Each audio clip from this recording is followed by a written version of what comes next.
On this episode, LA fires burning, Iran's moon mission, and David Lynch confronts Putin.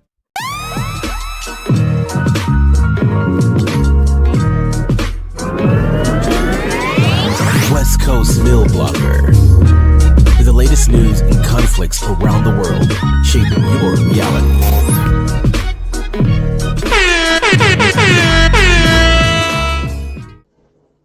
Welcome to this week's edition of West Coast Milblogger. I'm your host, Cyrus Emerson. Before we get to those stories, Trump's inauguration ceremony takes place tomorrow indoors in Washington, D.C. While this is being attributed to extreme cold weather with a forecasted high of 26 degrees, it's more discreetly a security issue. After 2 assassination attempts this last campaigning season, Kid Rock and Nelly are set to perform. Rookie sensation Jaden Daniels looks to bring a championship to the Capitol, while Joe Biden ends his career like Aaron Rodgers, according to Bill O'Reilly. To keep it real, West Coast Milblogger moves into the future, keeping its focus on hemp, federal legalization by the Trump administration while also being overregulated by the Trump administration during the pandemic. On that note, from A to Z plans to release the Pandemic Manifesto on YouTube starting in March. More on that in the weeks ahead. Now, for Elijah James, reporting from Southern California again, as fires continue to burn in the area. Elijah. Reporter Elijah James, Los Angeles, California. Hi Cyrus, as you can see behind me, the intensity of these fires has died down since last week. As you know, I'm stationed in Sacramento, the capital of California. Yet this week, From A to Z had me living in a camper helping people displaced by fires. Take a look at your screen. Evacuation alerts haven't changed much here since January 7th. However, we're learning that some residents are able to repopulate the area. That's being done zone by zone. According to CAL FIRE, the Palisades fire remains less than 24,000 acres and containment has risen to 52%. To the east, at the foot of the Angeles National Forest, the deadly Eaton fire remains a little more than 14,000 acres. They've been able to really increase containment too, now at 81%. Also, 98% of damaged homes and businesses have already been assessed. Evacuations remain in place there as well, because red flag conditions continue into the week ahead. It's really going to take heavy rainfall in the region to put out all the hot spots that remain underground. Unfortunately, rain brings the chance of landslides. Right now, residents are beginning to understand the magnitude of this rebuild. The word on the street is hempcrete. Back to you, Cyrus. Thanks, Elijah. Hopefully those fires keep dying down so you can go home. Changing gears, as Trump's second term is about to begin, many might remember his creation of the Space Force. While their operations remain secretive, this branch continues to grow in importance as the U.S. hopes to return men to the moon, and SpaceX and Blue Origin lead efforts to commercialize the solar system. Now, we're learning about Iran's plans to join the space race with this report from Chamora. Iran sets sights on lunar exploration with new rover project. This story by Tasnim News Agency originally appeared on their website January 13, 2025 and remains as written. Tehran, Tasnim.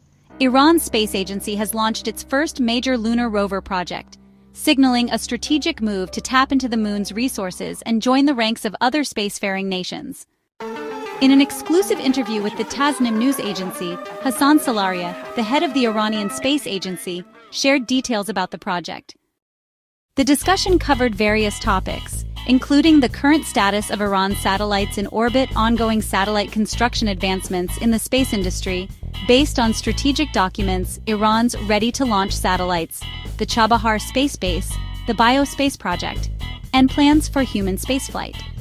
Addressing a question about Iran's involvement in planetary exploration amidst the extensive activities of countries like China and India, Salaria said, "It's absolutely correct.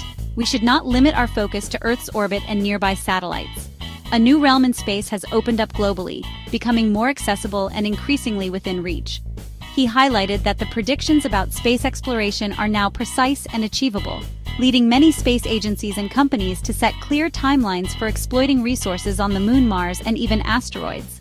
What once was merely speculative is now backed by multi-billion-dollar investments aimed at multi-trillion-dollar returns, he said. Salaria emphasized that Iran must also embark on this path. However, he noted that such endeavors are costly and typically carried out through consortia and international cooperation.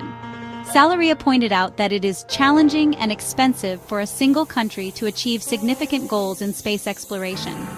Hence, many countries have advanced their lunar projects through collaborations. For Iran to join these consortia, we need to bolster our technical and financial foundations, he said. He added that Iran has already initiated several diverse space projects, including developing orbital transfer blocks and biocapsules.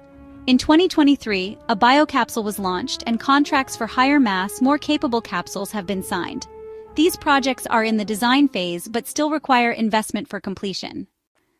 Discussing lunar programs, Salaria mentioned ongoing collaborations with universities to enhance technical capabilities and economically participate in international consortia.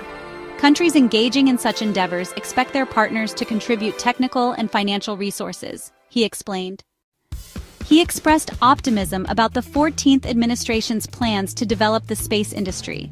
Neglecting or delaying in this area could cost us our position in exploiting valuable space resources, potentially leading to irreversible losses in the future, Salaria warned. Creative Commons License 4.0. Back to you, Cyrus. Appreciate it, Chamora. Of course, Elon Musk is one of Trump's biggest supporters. He's going to be involved in inauguration ceremonies and has a place in a new administration. And while it's been reported Musk helped secure the release of an Italian journalist in Iran, the nation's foreign ministry denies it. Musk also has a role in my screenplay, Z Dead. Dedicated viewers of this YouTube channel might have seen the Lords of Hemp series. They're in the same universe. Even with 2 finished screenplays, I'm no David Lynch, the filmmaker who passed away this week, possibly from the fires in LA. More on that in a moment. Right now, Amelia is joining us from Olympia, the capital of Washington, the same state where Twin Peaks was filmed. Amelia.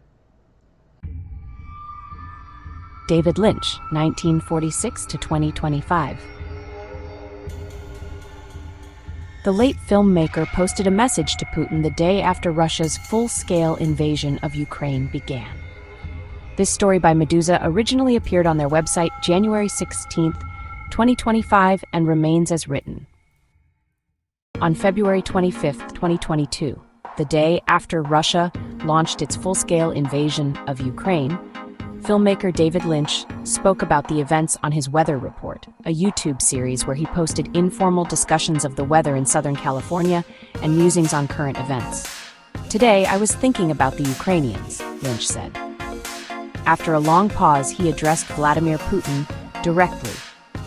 Right now, Mr. Putin, you are sowing death and destruction.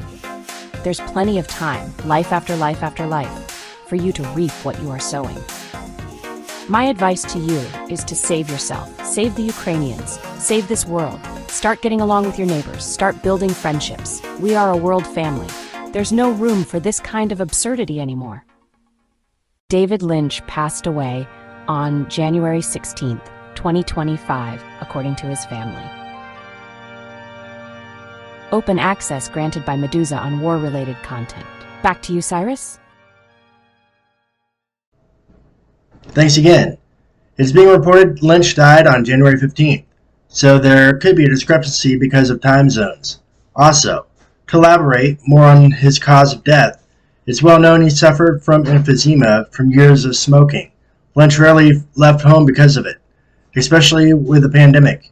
However, according to the Mercury News, he was forced to evacuate because of the Sunset Fire, causing a rapid downturn in his health.